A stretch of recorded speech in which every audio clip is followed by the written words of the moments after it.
Olá, hoje nós vamos começar a nossa aula 2 da nossa imersão Advogando para Pacientes. E que bom ter você hoje aqui comigo.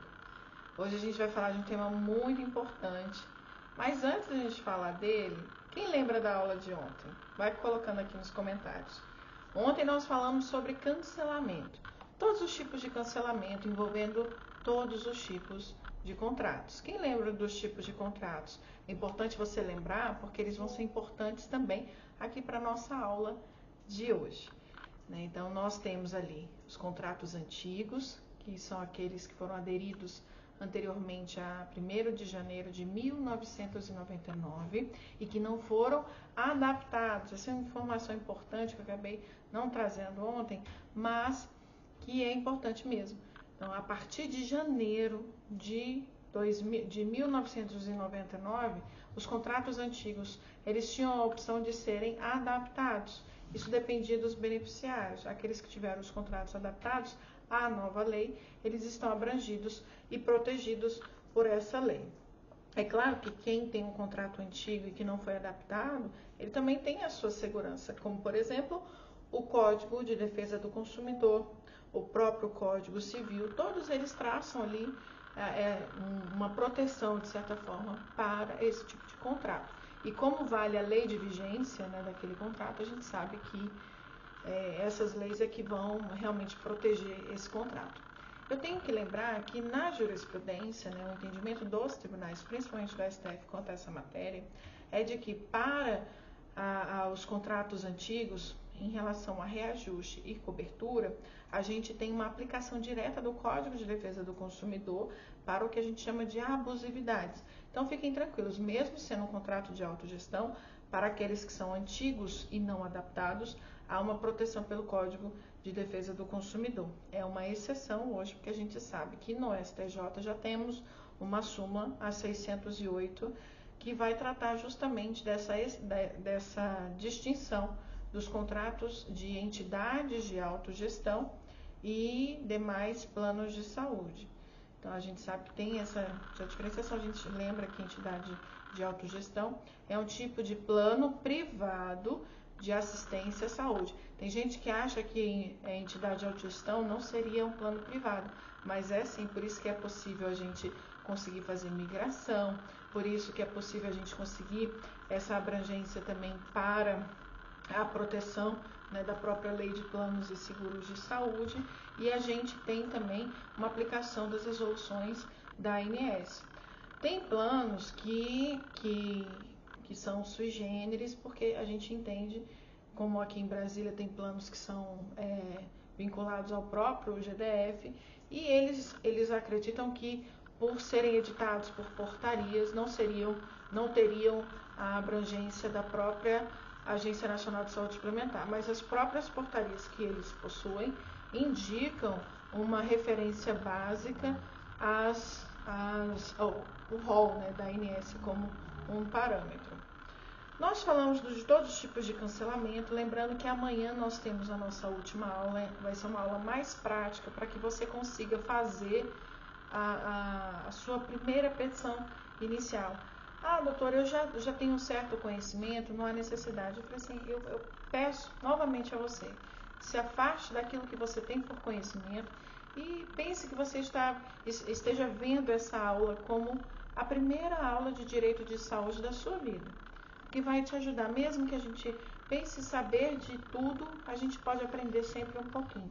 Então, é por isso que eu peço que você afaste-se desse seu conhecimento para aprender um pouco mais e a gente fazer essa troca. E trazendo também esse conhecimento, essa troca aqui também nos comentários, a gente faz questão, temos aqui outras advogadas que vão poder nos auxiliar também nos comentários e vão poder responder vocês com tranquilidade. Vamos seguir? Hoje nós vamos falar de rol da ANS. Nossa, é um tema que é um dos mais importantes da nossa atualidade, é algo que tem sido recorrente. Natália, será mesmo? Que sim, porque acaba sendo pano de fundo para diversas ações judiciais. Nós sabemos que houve um burburinho desde 2022 quanto ao rol da ANS. Todo mundo falava, mas poucos sabiam o que era. O rol da ANS Ele hoje, ele não é mais uma referência mínima, mas ele ainda continua, um parâmetro mínimo, mas ele ainda continua sendo uma referência básica, porém um rol, esse rol que antes era de caráter exemplificativo, ou seja, o que estivesse nele era apenas um rol em que se indicasse alguns procedimentos, mas admitindo-se, via de regra, a possibilidade de médicos incluírem outros tratamentos, por entendermos que não haveria a possibilidade de se limitar a medicina por questões meramente burocráticas. Hoje mudou. Desde 2022, houve primeiro uma mudança na jurisprudência, com o julgamento emblemático da segunda sessão do STJ, que ele foi determinar uma unicidade quanto ao entendimento do próprio STJ, porque a terceira turma, ela falava muito sobre o direito do paciente em prol do paciente. E a quarta turma falava do direito do paciente, mas em desfavor do paciente. Em questões como o rol da ANS, ela falava muito que seria um rol taxativo. E a terceira turma falava mais que seria um rol exemplificativo, mantendo o entendimento que foi.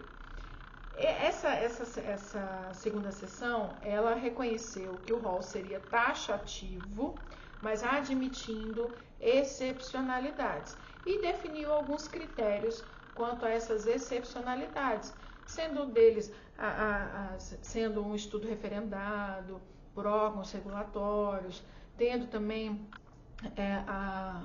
um contexto de terapêutica já desse paciente, sendo demonstrado, por exemplo, a refratariedade dessa doença. Se acostume com esses termos, você vai utilizá-los bastante. O que é isso? A resistência dessa doença aos tratamentos que já estejam no rol da ANS, e assim vai. Foram listados alguns requisitos, alguns critérios objetivos para nortear os magistrados pelo país afora.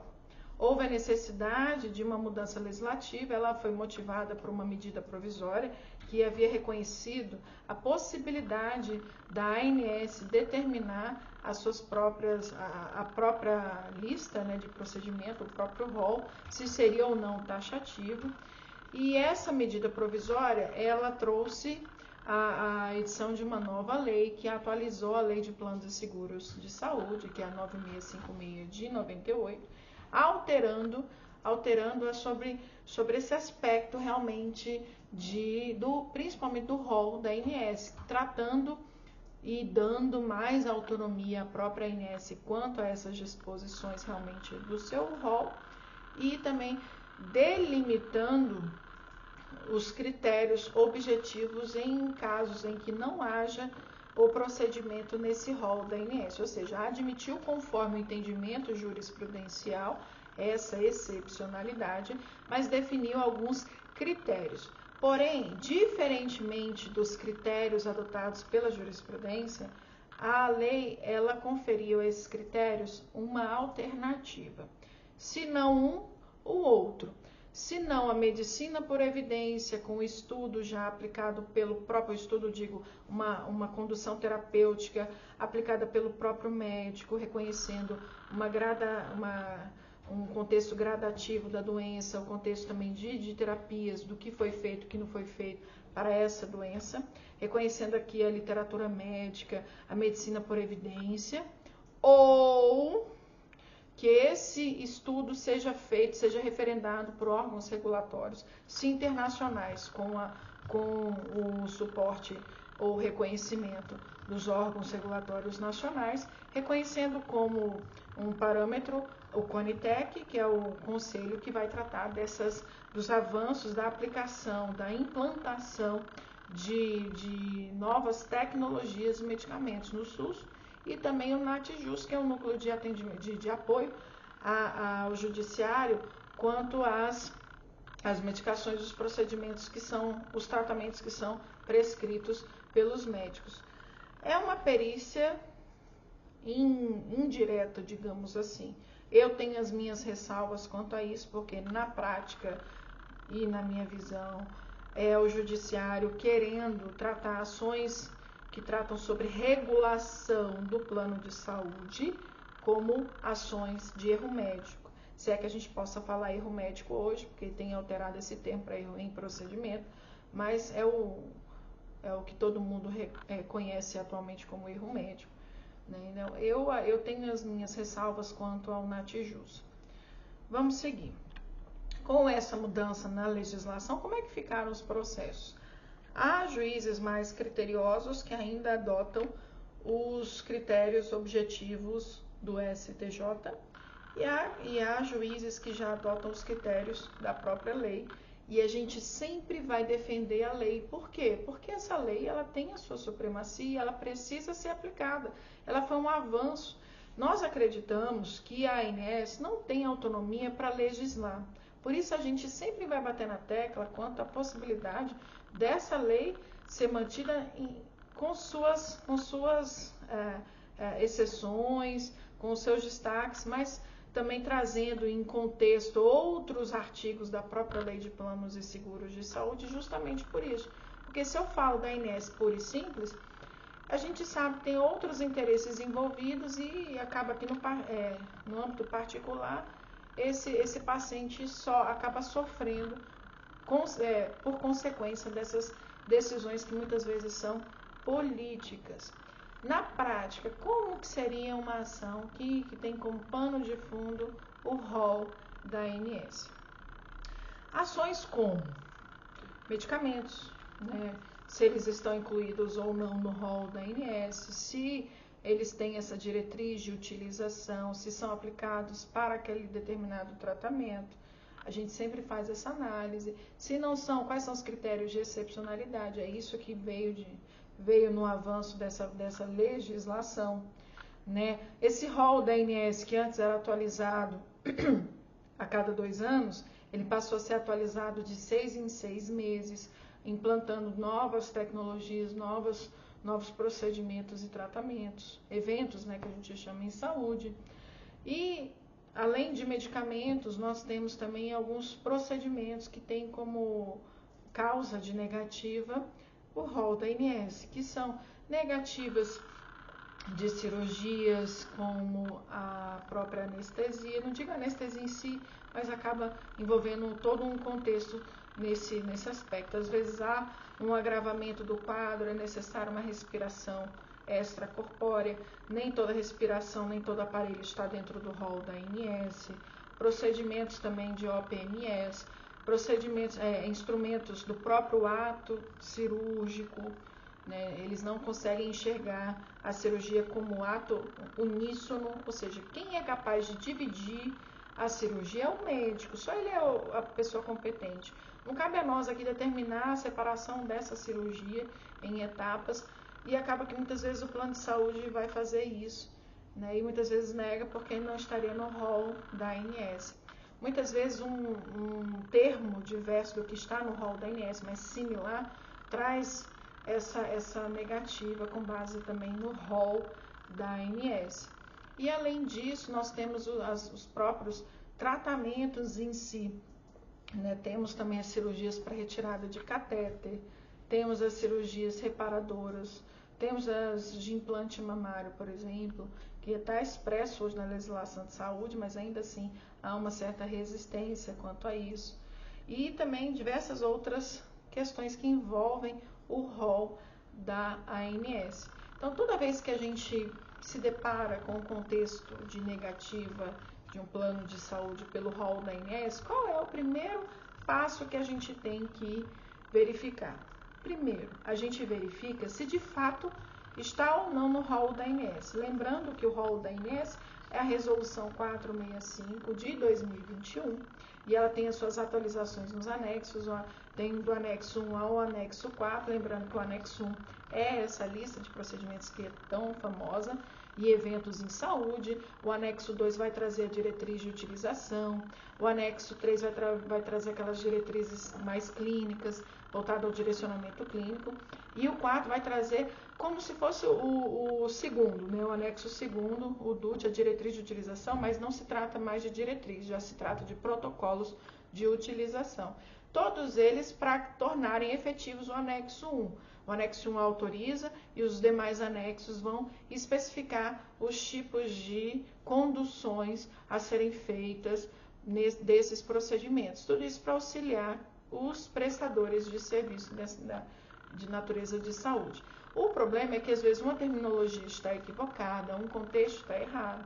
E quem vai aplicar, como no nosso caso, o contexto do paciente já chega numa situação gravosa, uma situação já problemática, quem acaba tendo que verificar esses detalhes de terminologia, de contexto, somos nós. Porque muitas vezes esse procedimento está no rol. O que modifica, às vezes, é o tempo em que ele é liberado. Por exemplo, um aparelho de respiração extracorpórea, ele está no rol da ANS, mas ele passa a ser coberto a partir do 15º dia de necessidade. Só que pacientes que se utilizam disso, a maioria não dura nem esse período. Então, quando há um termo específico e dúbio ou contraditório, o próprio magistrado pode interpretar assim como incluído no rol e, portanto, de cobertura obrigatória. Então, muitas vezes a gente fica se pegando na própria negativa, mas o primeiro documento que você vai confrontar é essa declaração,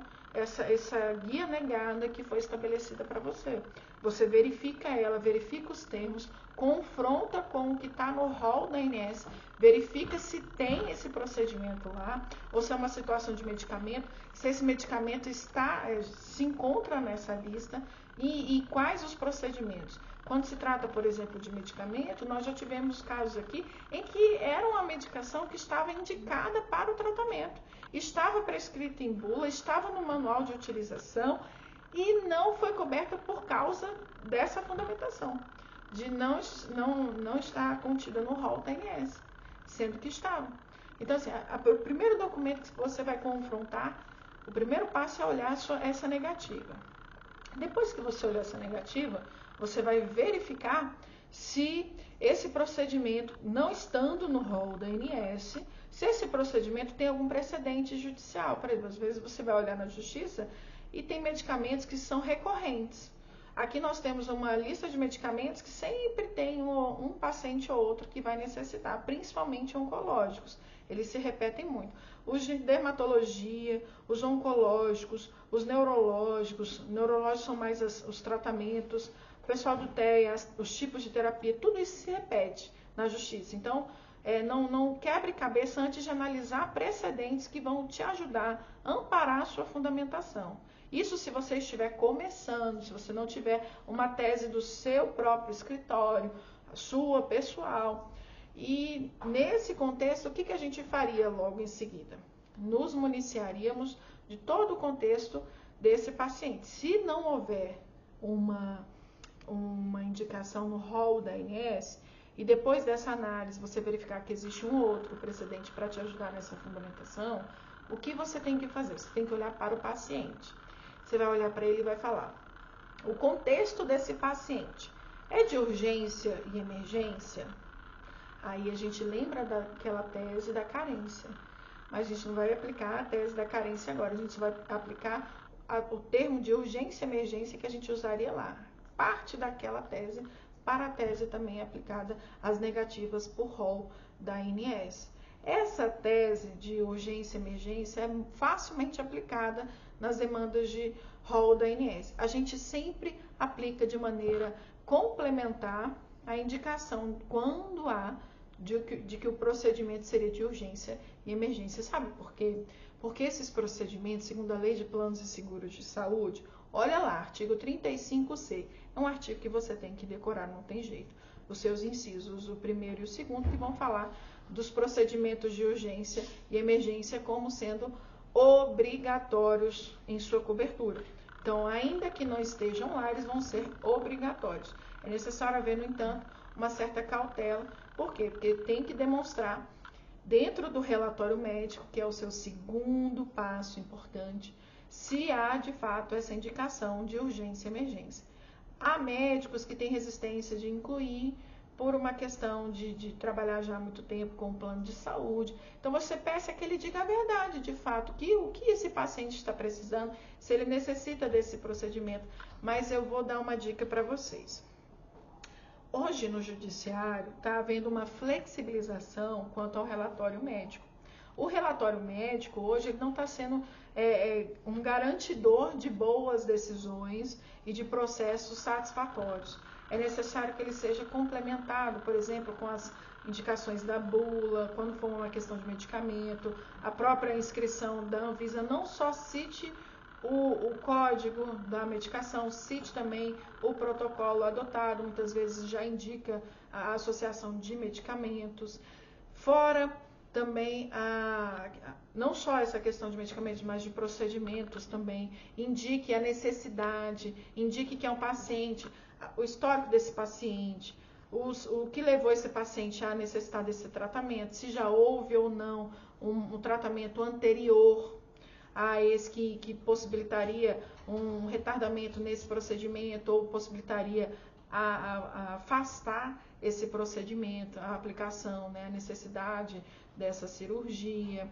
Também trazer, fundamentar com exames que vão trazer desde o diagnóstico ou agravamento até o estágio atual desse paciente. Se houve internações recorrentes, é necessário que você inclua esses prontuários. Por quê? Se o tratamento do seu paciente não tiver passado por um NATJUS, pode ser que ele seja indicado para isso. E muitas vezes essa decisão do NATJUS, lembra que eu falei que hoje eles estão tratando como se fossem ações de erro médico? Pois é, esse pessoal vai analisar essa documentação e muitas vezes vai traçar um entendimento errôneo acerca do tratamento do seu paciente por falta de documentos. E muitas vezes a gente deixa de ter um processo bem sucedido, com uma decisão favorável, por causa de falta de documentos, coisa que antigamente a gente não teria, porque, lembrando, o relatório médico, ele é o documento mais importante, que ele deveria ser mais respeitado na justiça, mas hoje ele tem sido flexibilizado. Então, cabe a nós, não aceitando isso, apresentar essa documentação complementar e seja organizado. Pensa comigo, o tribunal hoje de justiça, principalmente, a gente sabe que há a possibilidade, em alguns casos, de ingresso na Justiça Federal. Porém, o Tribunal de Justiça, ele é tratado, ele é conduzido por pessoas que muitas vezes não são do direito. Então, ao invés de você se apegar a termos em latim, um vernáculo jurídico robusto a ponto de ser quase que impossível de ser lida a sua petição, eu sugiro que você faça algo simples, deixe em tópicos, faça uma petição sucinta, faça algo, sabe, que seja lido por sua mãe ou sua tia ou uma pessoa que não seja do direito e que ela compreenda de fato o que esteja ali. Porque senão você pode também, por falta de uma leitura leve, tranquila, ter prejudicado o seu cliente. Outra situação também evite citações. Traga um texto corrido, indique as referências, às vezes em notas de rodapé, indique as referências em citação mesmo, no curso do próprio texto, para que ela siga a cadência do raciocínio, porque muitas vezes a gente quebra o raciocínio. A leitura, ela tem que ser agradável, então crie tópicos para isso, tópicos pequenos, a petição sucinta. Pense só, eu tenho poucas palavras para falar, eu tenho que ser objetiva, mas eu preciso falar tudo o que eu preciso. Você não vai construir um tratado. Muitas vezes a gente é acostumado a fazer trabalhos acadêmicos, a gente se depara com uma infinidade de indicações de outros doutrinários que são importantes, mas lá no processo, não. Vá tranquilo, você só precisa levar ao judiciário o direito para que o judiciário devolva o que foi violado a esse paciente. Então, o que a gente tem que aplicar?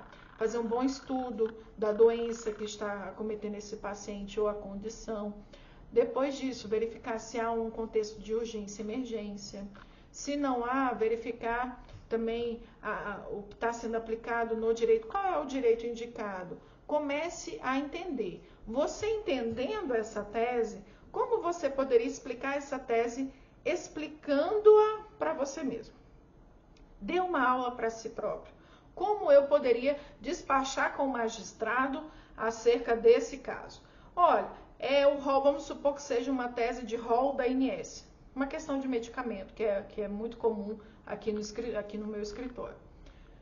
Aí a gente chega para o magistrado, imagine-se diante de um magistrado e você vai ter que explicar para ele o que está na sua petição. Como você falaria? Olha, doutor, você não está em uma audiência, você pode chamá-lo de doutor, a menos que você queira chamá-lo de excelência, não há necessidade. Doutor fulano, eu estou aqui em nome do senhor fulano de tal, dê nome, paciente tem nome. Tire o papel da frente desse magistrado, mostre que há uma vida ali por trás desse paciente. Paciente tem nome. O meu paciente, o meu cliente, o senhor fulano de tal é paciente, está acometido da doença tal, está em tratamento há um tempo já sobre isso. Há uma refratariedade, uma resistência dessa doença quanto a tais indicações, como foi sugerido pelo próprio médico assistente, que indica esse procedimento ou indica essa medicação como alternativa fundamental para garantir que haja um retardamento da progressão dessa doença, que já tem natureza grave, por isso que impõe a máxima urgência possível, e por essa razão que essa negativa, quando vem nesse estágio do tratamento, só vem a prejudicar esse paciente, e você começa explicando, aí você fala do rol da ANS, que apesar de não ser parâmetro mínimo, ainda é uma referência básica, que o próprio STJ admite exceção, que a própria lei de planos e seguros de saúde avança, trazendo os critérios de excepcionalidade, que em que pese ainda não seja referendado por um órgão regulatório, como a própria ANS, já é reconhecido no exterior, e mais, o próprio médico traz a condução terapêutica, peça ao médico que ele relate todo o trabalho que ele vem fazendo com esse paciente, se possível em um documento próprio, crie um documento, termo de condução médica para garantir que esse paciente tenha a melhor condução no seu tratamento, e também fazer com que esse magistrado compreenda a urgência nesse caso, destacando que não só pela questão processual, mas trazendo uma compreensão ao judiciário. Falei assim, olha, excelência, e por mais esforço que o seu corpo técnico aqui no judiciário possa exprimir, possa trazer, possa fazer, a gente sabe que o judiciário ele tem a sua demanda, está assoberbado, e por isso dificilmente conseguiria trazer um pleito, ainda que satisfatório, um reconhecimento do nosso pedido, ainda que satisfatório no final do processo, e garantindo ali a aplicação do direito, porém trazendo uma medida por vezes inócua que não seria verificada se fosse verificada logo no início do processo. Tutela é mesmo que pedido de urgência, tutela de urgência. Você chega e fala, excelência, essa tutela, esse nosso pedido de urgência, eu clamo para garantir que essa decisão que sairia, ainda que satisfatória de forma inócua, seja observada agora de forma efetiva, e assim, dando ao paciente todas as condições para passar por esse julgamento, por esse processo de julgamento, sem sofrer as penalidades, as agruras do próprio tempo. Além disso, a gente sabe que facilmente essa ação poderia ser revertida em perdas e danos, isso não há possibilidade de reversibilidade, o que é possível por se tratar de questão econômica. Pois bem, você explicou para o magistrado. Vamos colocar isso no papel? Não ficou mais claro? Não ficou mais evidente o que você tem que defender? Se você coloca numa folha em branco isso, já tendo as referências, às vezes você pode colocar as referências no papelzinho do lado, ou numa segunda tela. Eu gosto muito de segunda tela, mas eu fui ter segunda tela anos depois, dentro do meu escritório, porque eu não tinha condição, à época que eu comecei, de ter duas telas. Depois é que eu me vi necessitada disso, por conta do PJE e outras questões também que envolvem. Pois bem, vamos dar seguimento à nossa aula de rol da ANS. Feita a petição inicial, com base naquilo que você poderia facilmente explicar, o que você vai fazer agora? Escreva, releia, crie os tópicos e pronto, você vai passar a olhar para os documentos. Sempre indique nas petições trechos extraídos do próprio documento. Ao invés de parafrasear, você pega o recorte mesmo. Recorte do relatório, o recorte do exame, o recorte de um procedimento que foi feito, que seja importante, tá? E com isso a gente aprende um pouco mais sobre essas negativas, que passa a ser um pano de fundo, né, de rol da ANS para todas elas, seja procedimento, seja medicamento, seja outros eventos em saúde. Hoje, né, o que nós aprendemos foi o rol da ANS, um dos pontos mais importantes, né, de quem atua, né, uma das teses mais importantes para quem atua dentro do direito de saúde aplicado a paciente. Então, eu sempre falo direito do paciente, para ser mais objetivo. Ontem nós vimos cancelamento e amanhã a gente ainda vai falar um pouquinho sobre temas relevantes, que são muito importantes também, principalmente esse ano, que a gente está vendo muitos contratos aí sendo reajustados, muitas outras questões. Vou falar de temas um pouco menores e aí a gente vai passar para a prática. Vamos fazer uma petição juntos e espero que você esteja gostando e que fique até o final. Comente aqui se você quer receber uma das nossas petições, coloca saúde e paciente, aí fica ou saúde ou paciente, que a gente já vai entender que você vai querer receber também o link de um modelinho nosso aqui sobre uma ação que trata que tenha como pano de fundo uma negativa pelo rol da ANS. Espero que você tenha gostado, espero você amanhã na nossa terceira aula dessa imersão. Ela está imperdível, se fosse você já deixaria gravado, ou melhor, agendado para o nosso encontro às 19 horas.